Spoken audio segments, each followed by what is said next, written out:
ጋይስ እንዴት ናችሁ? ደህና ናችሁ? ኦ ማይ ጋድ ኦላላ ኦላላ። እንደው አብርሽ እኮ ጋይስ ህዝቡን ሊያጨልለው ነው። በቃ ሁሉ ሰው በየቀኑ ሀሳቡን ይቀይራል። አንዴ ወደ አብርሽ ይሆናል፣ አንዴ ወደ ሩታ፣ አንዴ ወደ ሄርሜላ ምናምን እያላችሁ ነው አሁንም ቢሆን እና ትናንትና እንግዲህ ሩታ ደጋግማ ስትስመው አብርሽ ለምንድን ነው የማይሰማት? በቃ ደብሮታል፣ ከእሷ ጋር መሆን አልፈልግም፣ አሁንም አስገድደው ነው፣ አሁንም ታሞ ነው ምናምን እያላችሁ ነበረ።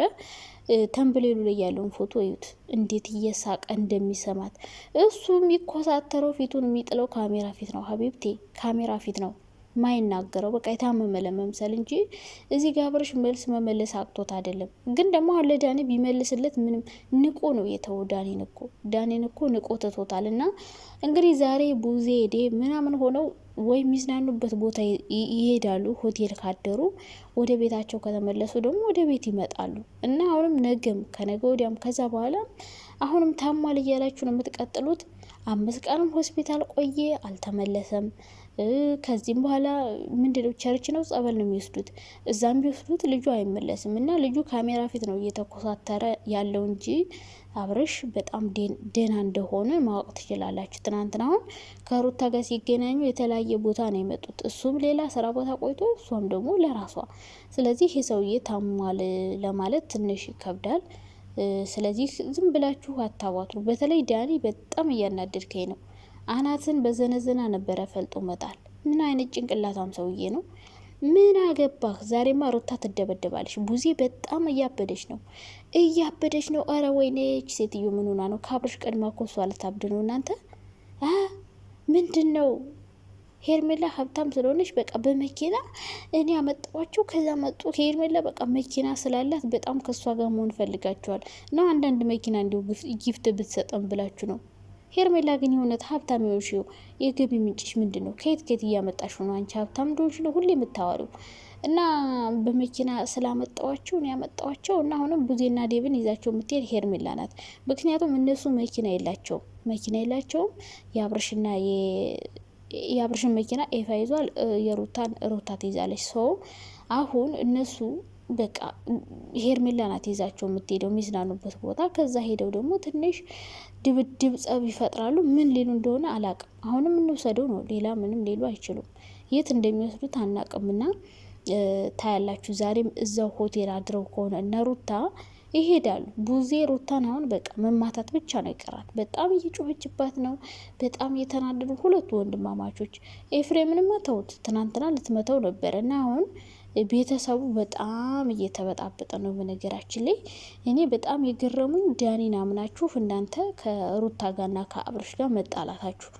ሩታ እንደዚህ አድርገዋለች ስትባሉ እናንተ አምናችሁ ሩታ ላይ መፍረዳችሁ በጣም ያስቀኛል እና ጥሩ ነው ብዬ አላስብም እንደዚህ ማድረጋችሁ። ምክንያቱም ዳኒ ለአብርሽ ጥሩ ሰው እንዳልሆነ ሁላችሁም ታውቃላችሁ፣ አብዛኞቻችሁ ታውቃላችሁ። አብርሽ የእውነት ለአብርሽ ዳኒ የእውነት ለአብርሽ አስቦ እንደሆነ ሁሉ ሰው ያውቃለኝ። እህትና ወንድሞቹ ብቻ ነው የማያውቁት፣ የተዘጉ ጭንቅላቶች፣ ድፍን ጭንቅላት ማለት ነው። እንደው ዳኒ ከመቼ ወዲህ ነው ለአብርሽ ጥሩ ነገር አድርጎለት የሚያውቀው? ምን አሉ? ከአንቺ ይልቅ ዳኒ ይሻለዋል። ካንተ ለአብርሽ ደስታ ከመጨነቅ የዳኒ ማዘን ይሻለዋል። ምንድን ነው የሚያዝንለት ሲጀመር ማለት ነው? ዳኒ እኮ አብርሽና ሩታ በሰላም እንዳይኖሩ ከሚፈልጉ ሰዎች መካከል አንዱ ነው። እነሱን እያበጣበጠ ዩቲዩብ መስራት ብቻ ነው ፕላኑ። ሁሌ ነው የምነግራችሁ እና ሁሉም ተመልካች ያውቃል በደንብ ዳኒ ለአብርሽና ለሩታ ጥሩ እንዳልሆነ ብዙ ነገሮችን ሲያደርግ እንደነበረ እናውቃለን። አሁን የማያውቁትና ያልነቁት እያንቀላፉም ያሉት የአብርሽ እህትና ወንድሞቹ ሁለቱ እንቅልፋም ሰዎች ግን መቼም ነው ማይነቁት። ሊነቁም አልቻሉም። የሚነቁም አይነት አይደሉም ስናያቸው። ምክንያቱም በቃ እነሱ የሚያስቡት ሌላ ነገር ነው። ገባችሁ? ጭንቅላታቸው ድፍን ብሏለኝ። አሁን ዳኒ ለአብርሽ አስቦ ነው ምናም ብለው ነው የሚያስቡት። ግን ዳኒ ለአብርሽ አያስብለትም፣ አይፈልግም። እነሱ በፍቅር እንዲኖሩ፣ እንዲጣሉ፣ እንዲጨቃጨቁ፣ እንዲለያዩ፣ እንዲደባደቡ ምናምን እንጂ እነሱ በፍቅር እንዲኖሩ አይፈልግም። ከማይፈልጉት ሰዎች መካከል አንዱ ዳኒ ነው። ሩታና አብርሽ እንዲለያዩ ከሚፈልጉ ሰዎች መካከል አንዱ ዳኒ ነው። ስለዚህ ዳኒ ነገም ከነገ ወዲያም ከዛም በኋላ ቤታቸው ድረስ እየሄደ መረበሹ አይቀርም። ስለዚህ ሩታና አብርሽ ማድረግ ያለባችሁ ነገር ብዬ የማስበው አንደኛ እንዳላችሁት ከሀገር መውጣት፣ ለማንም ሳትናገሩ ከሀገር መውጣት፣ ትንሽ መዝናናት ሄዳችሁ አብረሽ ራሱ ወደ ራሱ ይመለሳል። አሁን ምንም ደስተኛ አይደለም፣ ፊቱን ጥሎታል ምናምን፣ ደስተኛ የሆነ አይመስልም ካሜራ ላይ። ለካሜራ ሚሆን አላቅም ወይ ህሊናውን የሚወቅሰው ነገር ያለ ይኖር አላቅም። ይህ ህሊናውን ይወቅሰዋል እኮ ሄርሜላ እንደዚህ አድርጎ ሲተዋት ህሊናውን አይወቅሰውም አትበሉ፣ ይወቅሰዋል እኮ። እንዴ ምን ሆናችኋል? ውስጡን እኮ ይጠይቀዋል። እሱ ማሰብ አልፈልግም ቢልም ራሱ አለማሰብ አይችልም። ያደረገው ነገር ይመጣበታል፣ ፊቱ ላይ መጥቶ ድቅን ነው የሚልበት። ስለዚህ አብረሽ ህሊናውን ይወቅሰዋል። ሰው ልጁ እንዲዝናና ሁሌ በየሄደበት ጭቅጭቅ፣ ሁሌ በየሄደበት ንትረክ፣ ሆስፒታል ሄዶ ጭቅጭቅ፣ እህቱ ቤትም ሄዶ ጭቅጭቅ፣ የራሱ ቤትም ጭቅጭቅ፣ መዝናኛ ቦታም ጭቅጭቅ። እሺ ምንድናችሁ እናንተ እንዴ? ለምንድነው ከሀገር የምታስወጩ? ለምንድነው ርቃችሁ የምትሄዱት? ሰላም ፈለጉ በቃ። እንዴ ሄዳችሁ ቤታቸው አላስቀምጥ አላችኋቸው። ከዚያ መዝናኛ ቦታ ሲሄዱም አብራችሁ ሄዳችሁ። እሺ ከሀገር ሲወጡም አብረው የሚወጡ ይመስለኛል። ዝም እያሳስባቸው ማለት ነው። ሄርሜላማ ተከትላ ትሄዳለች። እነሱ ደግሞ ቪዲዮ ሳይሰሩ መውጣት መሄድ አይችሉም። የትም ቦታ ያለ ቪዲዮ መሄድ አይችሉም። ሩታና አብርሽ ለምን ካላችሁ በቃ የገቢ ምንጫቸው ነው፣ ስራቸው ነው። አንድ ሰው ስራውን ሊተው አይችልም። ስራውን ትቶ ሊዝናና አይችልም። ምክንያቱም የሚዝናኑ በብር ስለሆነ ግዴታ መስራት አለባቸው። የሆነ ቦታ ሄደው ሲዝናኑ ግዴታ ቪዲዮ እየሰሩ መስራት አለባቸው። ካልሰሩ ደግሞ በምን ይከፈላል? የሚዝናኑበት ብር በዶላር ነው የሚዝናኑት ከሀገር ከወጡ።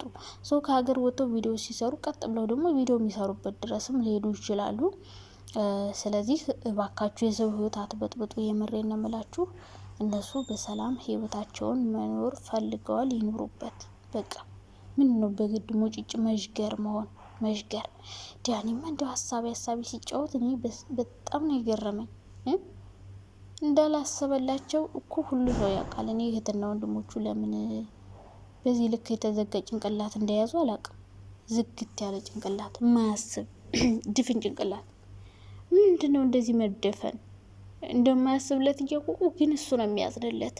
እሱ አድርጎ ያላቸውን ነገር ሁሉ ያደርጋሉ። እኔ እንዴት አድርጎ አፈላልጎ ሚዝናኑበት ቦታ እንዳወቀው አላውቅም። ወይ ደግሞ አብረው ድራማ እየሰሩም ሊሆን ይችላል እኮ። አትመኗቸው፣ ዩቲዩበሮችን አትመኗቸው። አራቱም ሁሉም በአንድ ላይ ድራማ እየሰሩ ሊሆን ይችላል። አብረሽ ወይም የተሰጠውን ካራክተርም እየተጫወተ ሊሆን ስለሚችል ንቁና አትናደዱ። ከዚህ በኋላ ሩታና አብረሽ ፈታ ብለው ነው የሚመጡት። አብረሽ ራሱ ወደ ራሱ እስኪመለስ በደንብ። ምክንያቱም በየቀኑ እየሄዱ እየጨቀጨቁት ነው። ታማሃል ሲባል አንድ ሰው ሁሌ እንደ እብድ ስትታዩ እኮ ይጨንቃችኋል። ይጨንቃል እኮ። ሳትታመሙ ታማችኋል ከተባላችሁ የምታረጉት ነገር ሁሉ ውሸት ነው ይመስላል። ስለዚህ ልጁን ታማሃል እያላችሁ አታጨናንቁት፣ ዲፕሬሽን ውስጥ አታስገቡት። ያልታመመ ልጅ ታማሃል። አሁን እናንተ አሁን ሳትታመሙ ታመሻል ብትባሉ አሁን እኔ አሁን ይጨንቀኛል። እንዴ ታሚያለሁ፣ ምን ሆኜ ነው? ማደርገው ነገር ምንድነው? ምናምን ብሎ ሊጨነቅ ይችላል ልጁ። እና ታማሃል እያላችሁ ልጁን አታስጨንቁት። ከዛ በተረፈ ግን እዛው ካደሩ ሩታ በእርግጠኝነት ሄርሜላም ቡዜም እዛው ድረስ ነው የሚሄዱት ቀጥ ብለውና እንግዲህ ነፍስ ይማር። ምንም ማድረግ አይቻልም። ብትሄዱ ምንም ብታረጉ ልጁ ሊመለስላችሁ አልቻለም። አሁን የቆረጠ ይመስላል። እና እንግዲህ ያው ዳኒም ተቃጥለ ትቀራለህ። የበለጠ እንደውም ማቃጠል አለብሽ ሩታ ከዚህ በኋላ ማለት ነው። አብርሽን በጭራሽ እንዳትለቂላቸው፣ ይቃጠሉ፣ ንድድ ይበሉ። እንዴ ምንድነው እናንተ የሰው ባላይ ፊት ካላለያየን እንሞታለን እንዴ? ተሰቃሉ ከፈለጋችሁ።